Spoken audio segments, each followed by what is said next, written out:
आपको बता दें, ईरान अमेरिका में एक बार फिर युद्ध के हालात भड़कते नजर आ रहे हैं। इसे लेकर हम चर्चा कर रहे थे और दो तस्वीरें अब जंग से जुड़ी आपके सामने टीवी स्क्रीन पर देखिए।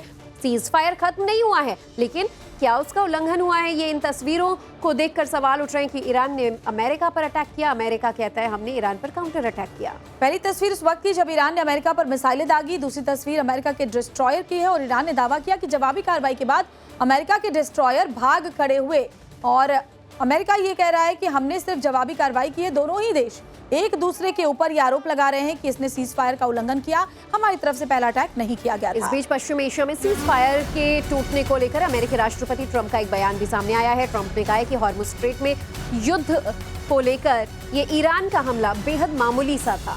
हमने ईरान को करारा जवाब दिया। ट्रंप कह रहे हैं सीज फायर नहीं होता तो हम अच्छे से बता देते। ट्रंप धमका भी रहे हैं।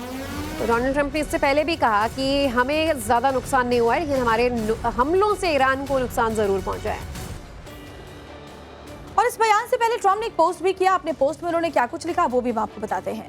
अमेरिका के वर्ल्ड क्लास डिस्ट्रॉयर्स ने बरसते गोलों के बीच हॉर्मुज स्ट्रेट को पार कर लिया है। हमारे तीनों डिस्ट्रॉयर्स को कोई नुकसान नहीं हुआ है, लेकिन ईरानी हमलावरों को बड़ा नुकसान हुआ है। साथ ही उन्होंने ये भी लिखा कि हमारे डिस्ट्रॉयर्स पर मिसाइलों और फिदाइन ड्रोन से हमले हुए, जिन्हें हमने हवा में ही मार गिराया। दूसरी तरफ ईरान ने यह दावा किया था कि हमने अमेरिका के डिस्ट्रॉयर्स को तबाह कर दिया है। तो इसे खारिज करते हुए डोनाल्ड ट्रंप कहते हैं वो तो युद्ध विराम था, नहीं तो हम एक ही झटके में ईरान को तबाह कर देते। इतना ही नहीं, उन्होंने ईरान की लीडरशिप तक को पागल कह दिया।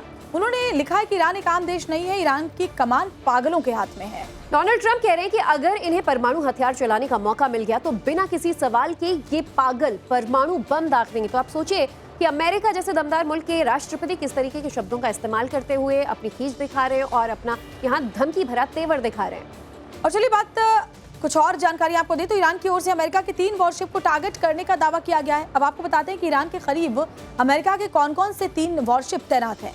तो और कहां पर इन वॉरशिप्स की मौजूदगी है ये भी हम आपको बता देते हैं, जिन पर ईरान ने दावा किया है कि हमने हमला किया है। बहरहाल ये सारे जहाज जो हैं वो हॉर्मुज के पास तैनात हैं और हमले के बाद खाड़ी की ओर ये डिस्ट्रॉयर्स जो हैं वो बढ़ने लगे हैं। हॉर्मुज के मुहाने के पास तैनात इन्हें किया गया था। इंटरनेशनल शिप को सुरक्षा देने के लिए इनकी तैनाती यहाँ पर करवाई गई थी। और अब डोनाल्ड ट्रंप का ये कहना है कि वो सेफ पैसेज उन्हें मिल गया है। हमला मिसाइल के जरिए और ड्रोन के जरिए ईरान ने करने की कोशिश जरूर की, लेकिन हम वहां से सुरक्षित बाहर निकल आए। तो एक करके हम बता रहे हैं कि कौन कौन से वो डिस्ट्रॉयर हैं जो कि यहाँ पर तैनात किए गए हैं। तो देखिए यूएस राफेल पेराल्टा 6 मई को हॉर्मुज को पार कर चुका था और फारस की खाड़ी के पश्चिमी हिस्से में ये तैनात था। 2 जहाजों के साथ यूएस डिफेंस में इनकी तैनाती थी। अमेरिका के लेयर्ड डिफेंस सिस्टम का भी ये हिस्सा बने हुए थे। ऐसे में हॉर्मुज स्ट्रेट में युद्ध पर ट्रंप का एक और बड़ा बयान सामने आया। उन्होंने कहा कि हमारे डिस्ट्रॉयर को नुकसान नहीं पहुंचा, ईरान ने डिस्ट्रॉयर पर मिसाइलें दागी थी। ट्रंप कह रहे हैं कि ईरान ने फिदाइन ड्रोन्स भी हमले में इस्तेमाल किया, लेकिन हमारे तीनों शक्तिशाली डिस्ट्रॉयर बेहद सुरक्षित हैं और ईरान को ही बहुत बड़ा नुकसान हुआ है। और जनरल माथुर आपसे ये समझना चाहेंगे कि देखिए दोनों ही देश ये कह रहे हैं कि हमने पहले सीज फायर का उल्लंघन नहीं किया, हमारी तरफ पहले हमला किया गया जिसका हमने जवाब दिया। लेकिन क्योंकि आप युद्ध के हालात को बहुत अच्छे तरीके से समझते हैं, कौन सा मुल्क सच बोल रहा है? अब मुझे लगता है ये अंदाजा लगाना हमारे डिफेंस एक्सपर्ट्स के लिए, हमारे जो विदेश मामलों के जानकार हमारे साथ जुड़े हुए हैं, सबके लिए काफी मुश्किल है। देखिए बिल्कुल आप सही कह रही हैं, लेकिन वो बात मैं फिर दोबारा आपको बताने की कोशिश करूंगा कि जब आप जो violence of a radical mind उसको आप एंटिसिपेट नहीं कर सकते कि, और ये जो आज एक रेडिकल रजीम ईरान में चल रही है। कल भी मैं ये कह रहा था कि ईरान जो है वो पाकिस्तान की राह पर बढ़ रहा है आगे, क्योंकि कहा जाता है कि पाकिस्तान दुनिया का एक ऐसा अजूबा देश है जहां पर आर्मी के पास देश है, आमतौर पर देशों के पास आर्मियां हो करती हैं। वही हाल मुझे ईरान का होता हुआ नजर आ रहा है। Iran is no more a state with a powerful militia, it is a militia which has a state, और वो मिलिशिया डिसाइड कर रही है, और वो ऐसी ब्रूटल और रेडिकलाइज्ड मिलिशिया है जो अपने आंतरिक प्रदर्शन को भी दबाने के लिए कुछ भी कर सकती है। आपको याद होगा 27-30 हजार लोग उन्होंने मार दिए। और यहाँ पर तो ये जो आरोप प्रत्यारोप है, किसने शुरू किया किसने खत्म किया, वो चलते रहेंगे।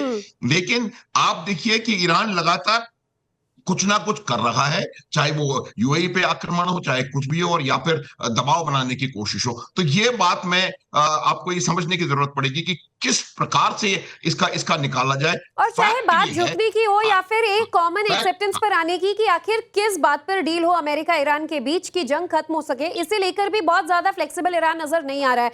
संजीव जी, 30 दिन के इस कथित युद्ध विराम के बाद अगर अटैक्स शुरू होते हैं तो ये पहले के युद्ध से कितने अलग होंगे, क्या चैलेंजेस होंगे? चूंकि कोशिश होगी कि कम हमलों में ज्यादा से ज्यादा नुकसान हो, युद्ध खत्म हो या फिर वो अपने टारगेट्स अचीव कर सकें। अमेरिका भी चाहेगा कि वो कम से कम नुकसान में यूरेनियम ले जंग से बाहर निकल आए, क्योंकि ईरान तो किसी भी बात पर सहमत होने के लिए तैयार है नहीं।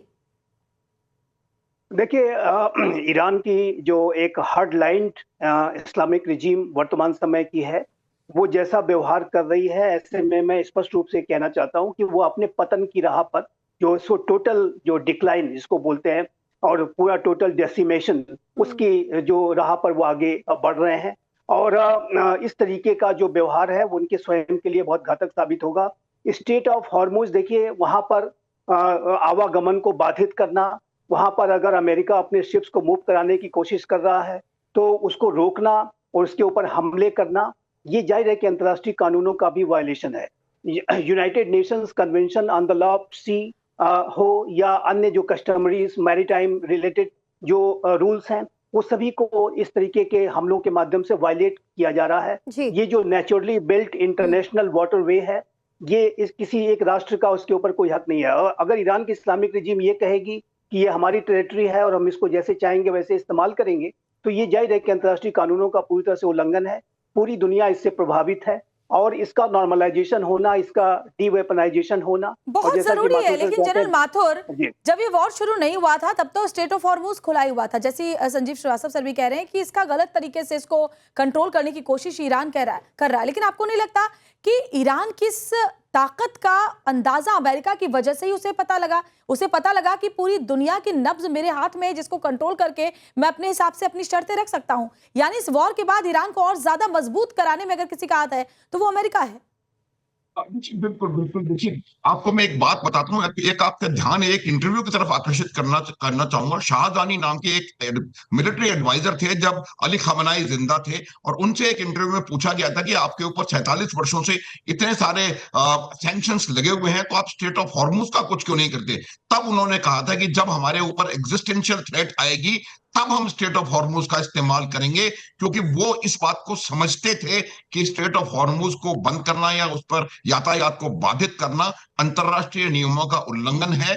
और ये इंडिपेंडेंट वाटरवेज हैं जिस पर किसी भी राष्ट्र का हक नहीं हो सकता। तो ये बात उनको पता थी, और चूंकि इस बात का उनको आइडिया था, अब उनको लगा कि अब ईरान के ऊपर एग्जिस्टेंशियल थ्रेट है। आप देखिए किस प्रकार से ईरान की army, navy, air force, air defence, electronic warfare, infrastructure, commerce, चीज के ऊपर आयात निर्यात सब पे असर हुआ।